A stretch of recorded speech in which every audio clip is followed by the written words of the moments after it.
राजधानी दिल्लीमध्ये गृहमंत्री अमित शहा आणि मुख्यमंत्री एकनाथ शिंदेंची जागावाटपासंदर्भात खलबत्त झाल्याची माहिती आहे। एकनाथ शिंदेंनी 90 जागांची मागणी केल्याची माहिती साम टीव्हीला अतिशय खात्रीलायक सूत्रांनी दिली।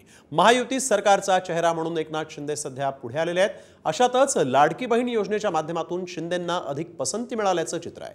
त्यामुळे शिंदेंची बार्गेनिंग पॉवर वाढल्याची देखील माहिती आहे आणि त्यामुळेच जागावाटपाचा संपूर्ण निर्णय केंद्रीय नेतृत्वाचा असल्याचं चंद्रशेखर बावनकुळे यांनीही म्हटलंय।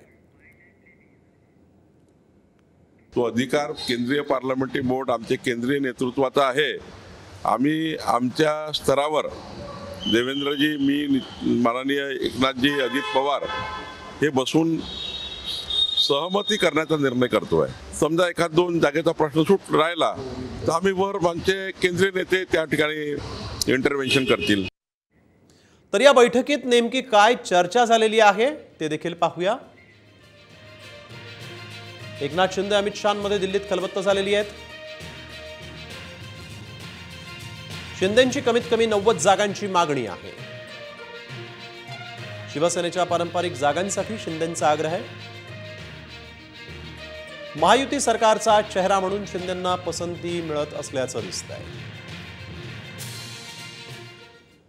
भाजप उमेदवार निवडीची प्रक्रिया ही अंतिम टप्प्यात आली आहे। देवेंद्र फडणवीसांच्या निवासस्थानी बैठक सुरू आहे।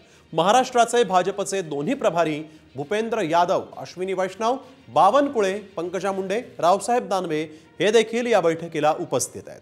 हरियाणातील विजयानंतर भाजपा आणखीन आक्रमक झाली तर पूर्ण ताकदीने कामाला लागलेली आहे।